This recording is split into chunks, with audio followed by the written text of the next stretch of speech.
Bonjour les troisièmes. Une vidéo aujourd'hui concernant l'arbre de probabilité qui reprendra dans un premier temps votre cours à travers l'expérience 3, puis après dans le grand 5 expérience à 2 épreuves. Et ensuite on élargira vers une modélisation plus classique de troisième avec des répétitions et sans répétition. Si on reprend l'expérience numéro 3 pour pouvoir comprendre l'arbre des possibles, ou l'arbre de probabilité, ou l'arbre des possibles pondérés, le même jargon. On a dans cette expérience 3 une urne contenant 4 boules, une rouge, une verte et 2 bleues. On tire au hasard une boule, qui sont indiscernables au toucher. Tout ça pour vous dire que c'est totalement dépendant du hasard, indépendant de volonté, donc une expérience aléatoire. Et bien en fait, l'arbre de probabilité permet de résumer cette situation en disant que voilà, il y a quoi comme issue possible? Soit j'ai une rouge, soit je tire une boule verte, soit je tire une boule bleue. Et vous avez ici toutes les issues qui déterminent l'univers. Soit la boule est rouge, soit la boule est verte, soit la boule est bleue. Et à partir de là, on peut pondérer cet arbre en disant que voilà, il y a 4 boules. Donc ça veut dire que sur chacune des branches, il va y avoir du sur 4. Et qu'il y a une boule rouge. Donc la probabilité de 1 sur 4. Il y a 2 boules vertes. Donc la probabilité de tirer une boule verte est de 1 sur 4. Il y a 2 boules bleues. Donc la probabilité de tirer une boule bleue est de 2 quarts. Et il y a un petit moyen pour vérifier si on a bon, si notre arbre est bon, ou si la pondération tout du moins est bonne. 1 quart plus 1 quart plus 2 quarts. 1 plus 1, 2 plus 2, 4. 4 quarts qui est égal à 1. Donc c'est possible. Donc à partir de là, on pourrait très bien répondre aux questions qui sont par exemple calculer la probabilité de tirer une boule rouge. La probabilité de tirer une boule rouge va être 1 quart. Une fraction qu'on ne peut pas plus simplifier, mais c'est aussi une fraction qui admet une écriture décimale, donc on pourrait laisser un quart ou marquer 0,25. La probabilité de tirer une boule verte est la même 1 quart ou 0,25, au choix, pour les mêmes raisons. Et la probabilité de tirer une boule bleue, 2 quarts, qu'on simplifie en 1,5, en simplifiant par 2, ou alors on écrirait 0,5. On vérifie d'ailleurs, autre manière pour vérifier, 0,25 plus 0,25 plus 0,5, c'est égal à 1. C'est bon. Donc ça, c'était l'exemple sur l'arbre des possibles. Et puis vous avez, dans la partie juste en dessous, la même chose lorsqu'on a une expérience à 2 épreuves. Donc attention, méfiez-vous. Il va y avoir certaines fois des exercices avec des expériences à une seule épreuve, et puis des expériences à 2 épreuves. Alors quand c'est 2 épreuves, il faut, même si ce n'est pas demandé, penser à faire cet arbre des possibles, ou de probabilité. Le deuxième exemple était composé, il y avait 2 urnes. Une première urne, une première boîte, que le cours appelle boîte A, et une deuxième boîte appelée hors boîte B. Dans la première, il y a 3 vertes et une rouge. Donc, vert, vert, vert, et rouge. Dans la deuxième boîte, il y a 4 bleus.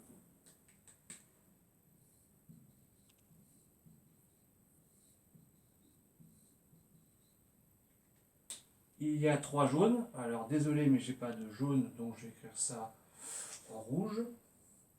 Jaune, jaune, jaune. Et il y a pour finir 2 noirs. Noir, noir. L'expérience vous dit, on tire une boule dans la boîte A, on regarde sa couleur, puis on tire une boule dans la boîte B, on regarde sa couleur. On va finaliser tout de suite, parce que dans le cours, ça a été détaillé. Il y a l'arbre de probabilité de la boîte A, l'arbre de probabilité de la boîte B. Et ensuite, il y a la conséquence de ces 2 arbres. Finalisons tout de suite.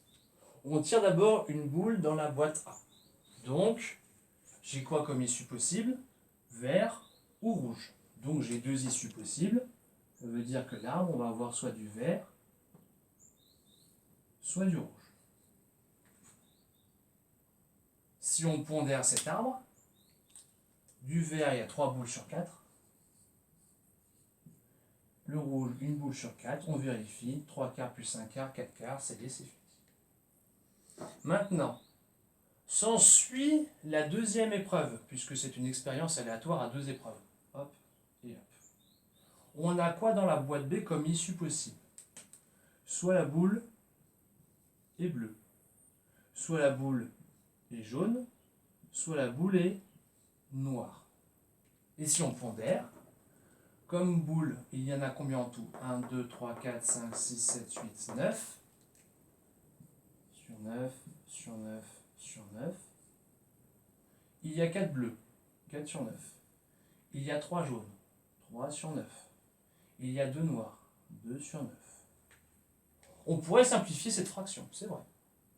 Mais ça ne sert à rien pour l'instant de le faire. On peut vérifier si on a juste 4 neuvièmes plus 3 neuvièmes, ça fait 7 neuvièmes, plus 2 neuvièmes, 9 neuvièmes qui vaut 1. Donc c'est bon. Et là, on a dessiné l'arbre, enfin, une branche de l'arbre, où dans un premier temps, on tire une boule verte dans la boîte A, et ensuite on fait un deuxième tirage dans la boîte B, soit bleu, soit jaune, soit noir. Donc les issues possibles vont être ici vert, bleu, vert, jaune, vert, noir. Puis ensuite, si on part dans la condition, on a dans un premier temps eu une boule rouge dans la boîte A. Qu'est-ce qu'on peut avoir dans la boîte B? Eh bien, on va obtenir la même chose, puisque la boîte A n'a pas d'influence sur la boîte B. Donc les 3 issues, bleu, jaune, noir, avec les mêmes probabilités. 4 neuvièmes, 3 neuvièmes, 2 neuvièmes. Et les issues qui vont avec. Le premier tirage est une boule rouge, puis une boule bleue. Une boule rouge, puis une boule jaune. Une boule rouge, puis une boule noire. Voilà comment résumer à travers un arbre de probabilité, des possibles pondérés, une situation. Réellement, c'est important de le faire, même si l'exercice ne demande pas. Ça nous permet de tracer une trame. Et ensuite, grâce à ça, de s'y repérer. Puisqu'il y a une règle qui vous dit que la probabilité finale des issues est égale au produit des probabilités le long du chemin conduisant. Qu'est-ce que ça veut dire? Ça veut dire que si par exemple on vous demandait calculer la probabilité pour obtenir une boule verte puis une boule bleue, on va faire, c'est ça qui nous intéresse, 3 quarts fois 4 neuvièmes. Alors là ici c'est sympathique, puisqu'on a un produit, on peut simplifier par 4 tout de suite. On obtient 3 neuvièmes en simplifiant par 3, 1 tiers. Qui n'admet pas de nombre décimal, d'écriture décimale, donc on s'arrête là. Après, il y a quelques petites variantes. Si on vous disait, voilà, on appelle l'événement A, là, obtenir 2 boules de la même couleur.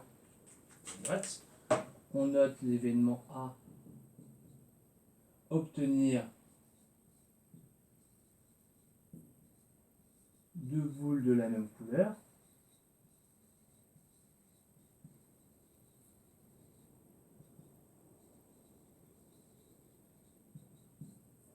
Qu'est-ce qu'il va y avoir comme possibilité? Vert. Ah mais il y a du vert ici, mais il n'y a pas de vert là. Donc ça veut donc dire que c'est un événement impossible. Et on va voir P de A qui est égal à 0. Et si on prend l'événement contraire, A bar, alors dans le cours, il y a marqué non A. En général, on le met comme ça, A bar. Mais l'événement comptable, c'est obtenir deux boules de couleurs différentes, ou ne pas obtenir deux boules de la même couleur. Comme vous voulez. Ça marche tout le temps. Ne pas obtenir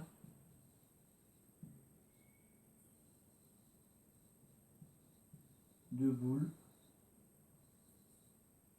de la même couleur.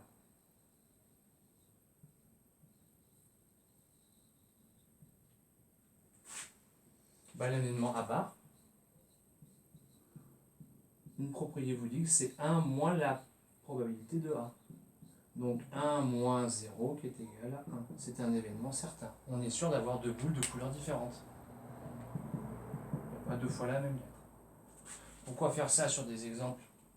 Sur cet exemple, c'est parce que maintenant on va travailler sur un exemple de modélisation plus poussé. Je vous montre. Je vais le temps d'effacer avec mon système D.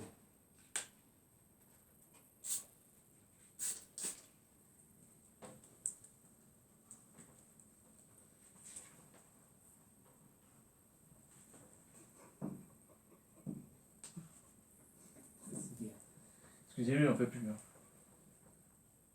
fait 4 semaines qu'il a les enfants à la maison. Et on ne peut plus. Il est fatigué.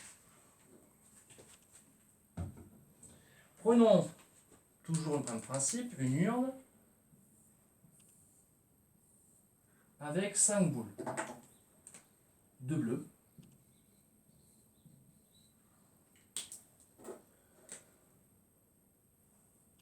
Une verte.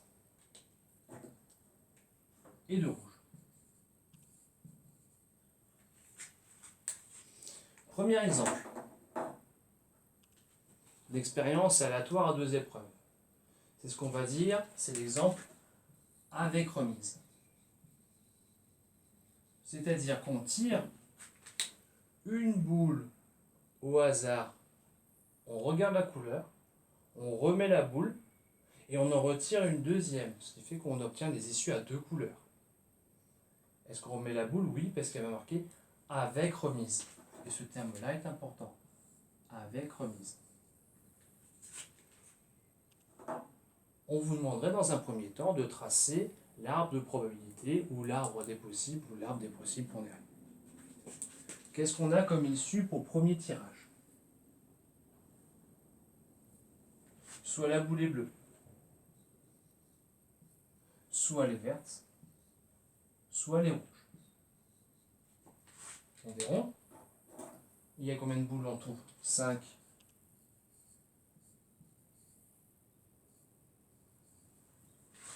La probabilité d'obtenir une boule bleue, 2 sur 5. La probabilité d'obtenir une boule verte, 1 sur 5. La probabilité d'obtenir une boule rouge, 2 sur 5. On vérifie. 2 plus 1, 3 plus 2, 5. 5 sur 5 est égal à 1.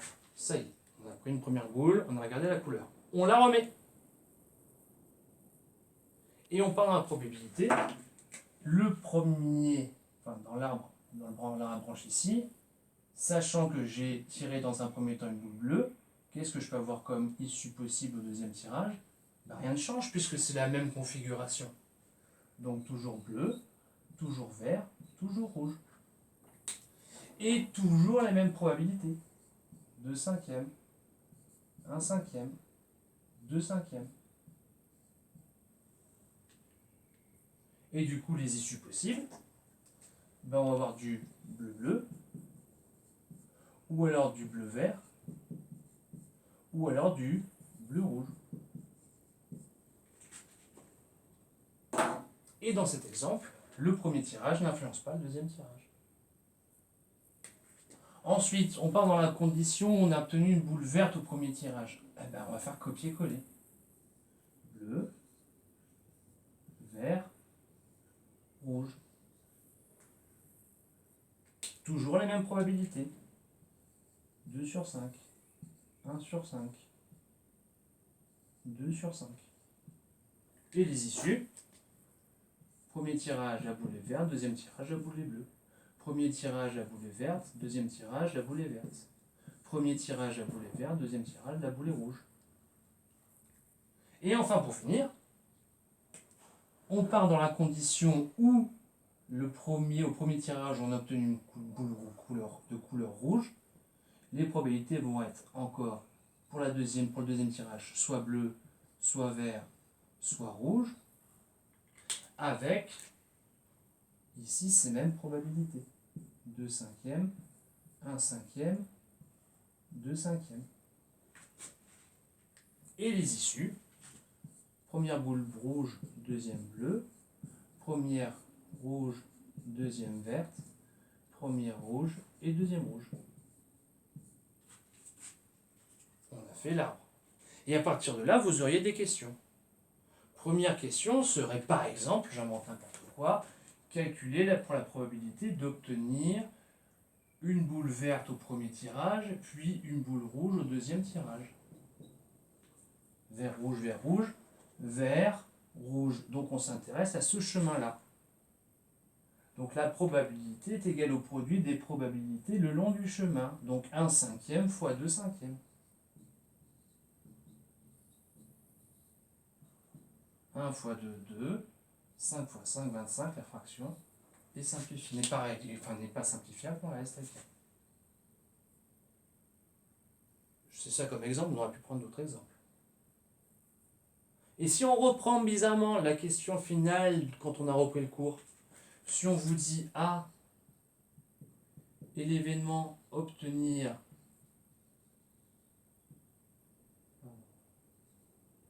deux boules de la même couleur ou de même couleur, ben le chemin P de A, il est où ce chemin? Ben oui, les deux boules peuvent être bleu-bleu, ou vert-vert, ou rouge-rouge. Donc on va dire que ça va être le chemin bleu-bleu, plus vert-vert, plus rouge-rouge. Si on reprend cette manière de faire ici pour bleu-bleu, 2 cinquièmes fois 2 cinquièmes. Ou 2 cinquièmes entre parenthèses au carré. Vert-vert, 1 cinquième fois 1 cinquième. Ou 1 cinquième entre parenthèses au carré. Et rouge-rouge, 2 cinquièmes fois 2 cinquièmes.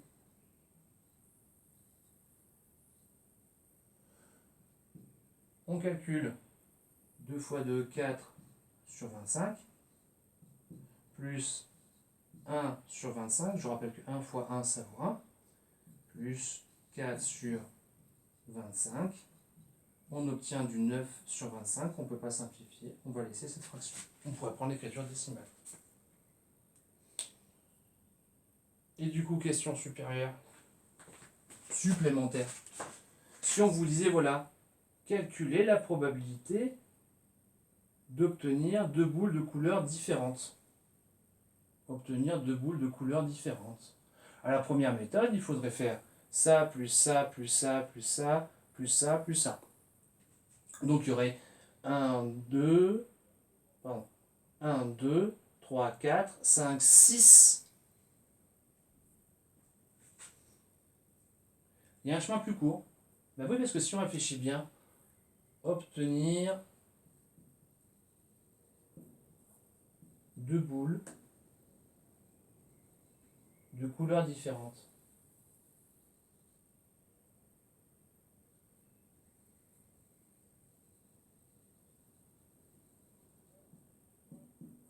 Ben ça, c'est l'événement contraire à obtenir deux boules de la même couleur. Donc ça va être à barre, l'événement contraire. Et la propriété vous dit que voilà, si on veut calculer P de A bar, c'est 1 moins P de A. Donc 1 moins 9 sur 25. Soustraction de fraction, il faut mettre au même dénominateur. Souvenez-vous que 1 c'est la même chose que 1 sur 1. Donc c'est égal à 25 sur 25 moins 9 sur 25. Oui, fois 25 fois 25. Ceux qui veulent le noter, n'hésitez pas. Peut-être qu'au bout d'un certain temps, vous lâcherez cette manière de faire, vous écrirez directement ça. Qui est égal à 16 sur 25.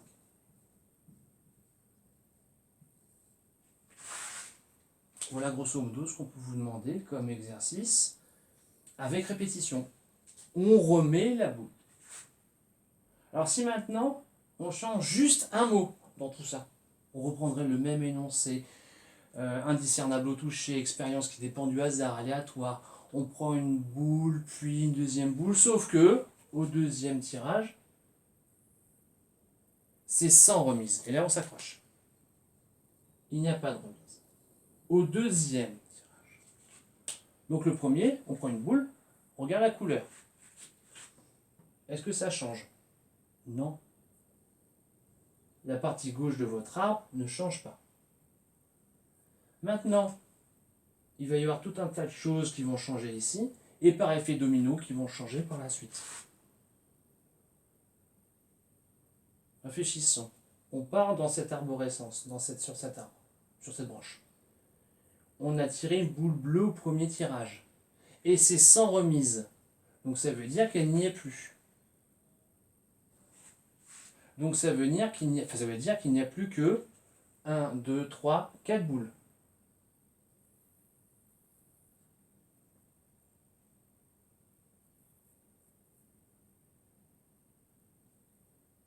Combien de boules bleues?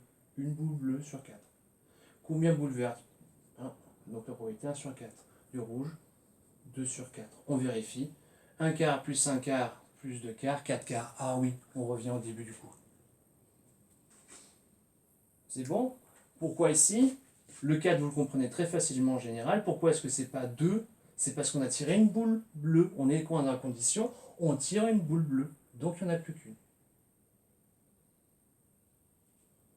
Maintenant, si on repart sur cette branche, on a obtenu une boule verte au premier tirage.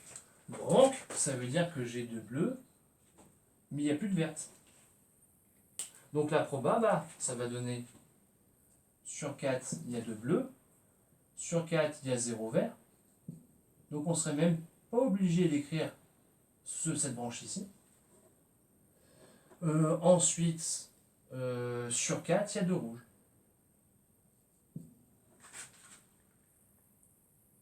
Parce qu'on est dans la condition, on a enlevé la boule verte. Il n'y a plus que 2 bleus et 2 rouges.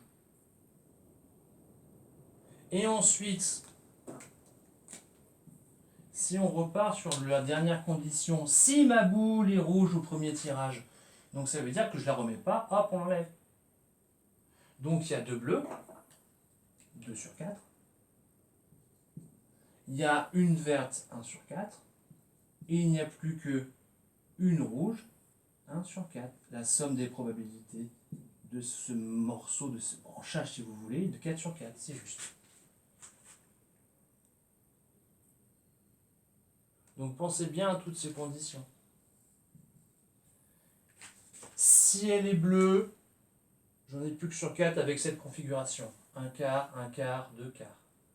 Si elle est verte, j'ai plus que 2 issues ici, bleu, rouge. 2 quarts, et 0 quart si vous préférez.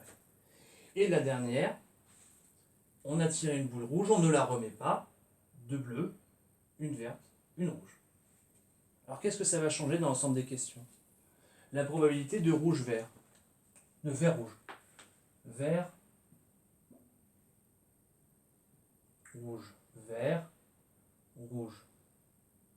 Ça va donner 1/5 fois 2 quarts. Donc forcément, on obtient une probabilité ici qu'on peut simplifier 1/10, qui admet aussi une écriture décimale. La probabilité d'obtenir 2 boules de la même couleur. On a dit que c'était bleu-bleu, vert-vert, rouge-rouge. Bon, bleu-bleu.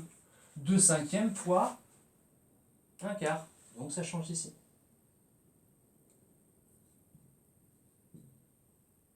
Vert-vert. 1/5 fois 0 quart. Ah bah oui, c'est comme si l'arbre n'existait pas. Enfin, ce morceau, cette branche n'existait pas. Et si on la met, ben voilà. 1 fois 0, ça obtenir 0. Donc en fait là, il n'y a rien. Et puis le dernier, 2/5 fois 1 quart.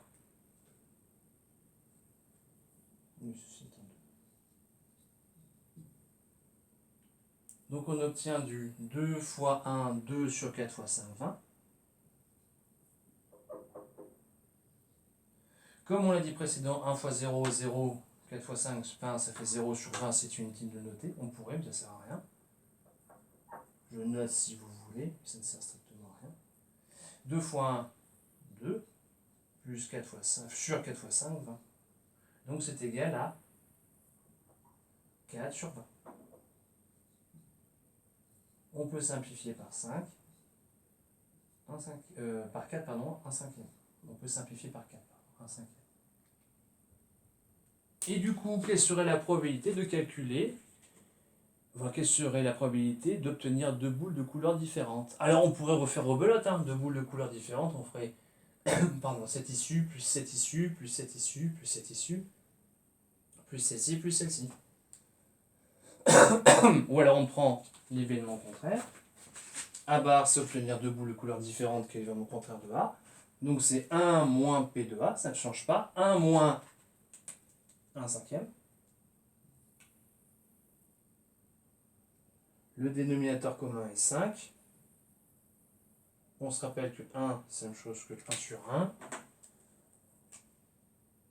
Fois 5 au numérateur, fois 5 au dénominateur. Donc on obtient du 5 sur 5 moins 1 sur 5,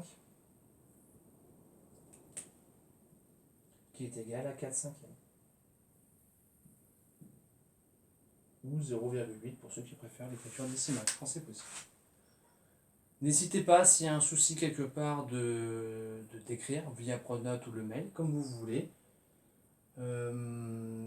Donc ce travail est à comprendre pour pouvoir faire ensuite les 4 exercices. Pour ceux qui le veulent, il y a un test de connaissance que vous pouvez rendre sur Pronote, d'en remettre la copie ou alors par mail, comme vous voulez aussi. Vous prenez ce que vous voulez comme manière de rendre, comme copie. Si certains veulent l'imprimer, écrire dessus, vous pouvez. Si certains veulent écrire sur ordinateur en prenant le fichier où on peut écrire dessus, vous pouvez me le rendre après en écrivant, en rajoutant. Si certains veulent faire une copie double comme classique pour la prendre en photo, me renvoyer, c'est comme vous voulez. Sachez que pendant les vacances, vous aurez ce qu'on appelle un travail, un devoir surveillé à la maison. Donc deux manières de le faire, comme pour le calcul littéral. Vous me dites simplement si vous voulez le faire comme un devoir surveillé, 55 minutes, la calculatrice, pas le cours. Ou alors si vous pouvez préférer le travailler comme un devoir maison. Je crois que le mieux, ça serait d'abord de partir en optique. Je fais un devoir surveillé. Ben, j'y arrive pas, je peux faire mieux, donc j'ai besoin du cours. Donc finalement, je prends ce qui m'intéresse du cours pour ensuite dire, ben voilà, j'ai eu besoin du cours, traitez-le moi comme un devoir maison. En tout cas, je vous fais entièrement confiance. Bon courage, puis bonnes vacances à vous. Après cette semaine, évidemment, de travail.